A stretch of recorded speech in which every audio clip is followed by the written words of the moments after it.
When your child looks you in the eye and gives you a hug for the first time in years, that is a moment that you will never forget. And I've been blessed to see more and more of these moments in my career as a neurologist.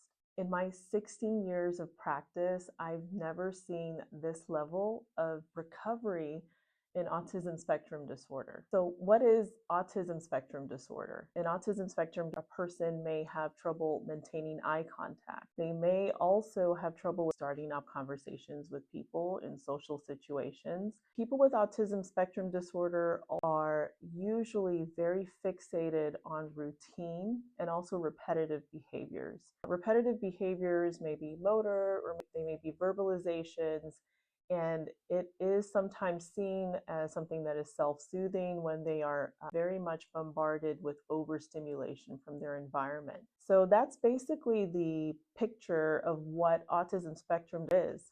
So what causes it? That's a hot button subject, but I can tell you what happens in the brain as a neurologist. There are several theories as to why their brains function differently. One would be dysfunction of mirror neurons.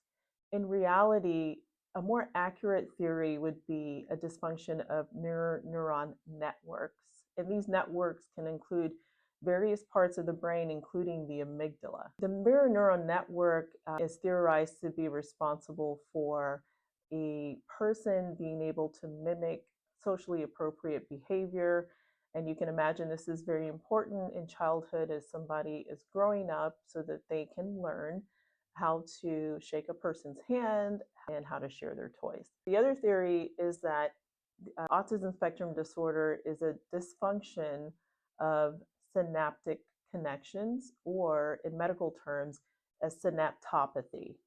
Synaptopathy is very simply an inefficiency in the way the neurons communicate with each other or connect with each other. There are other theories, one of which would be an overgrowth of neurons in the brain. So you have an excessive amount of these neural cells, which eventually die back and then give way to what may look like a neurodegenerative. So that is kind of the theory of autism spectrum disorder.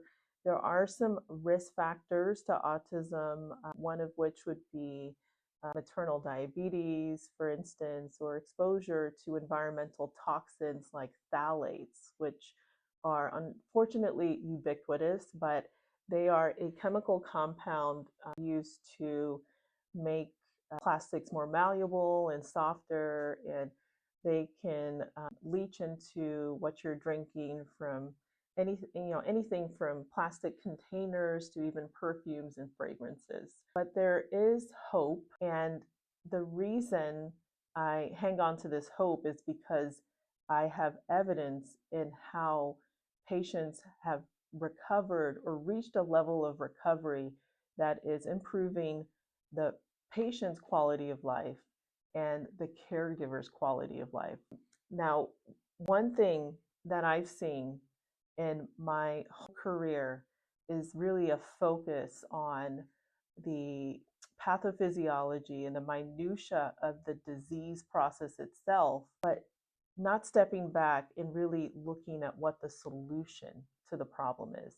And the solution is our brains are programmed to adapt and to learn and to rewire. This reorganization or rewiring of the brain is not just for children, it can be for adults as well. And there is a way to help a brain that optimize those connections and optimize mirror neuron network in such a way that a patient can look you in the eye and give you a hug. And that's exactly what happened the other day. If you want to learn more about late breaking research in autism spectrum, what we do at Kingdom Healing, and the therapeutic approaches that have improved patients' lives with autism spectrum, like, follow, and share this video, and look out for more information and more videos on brain disorders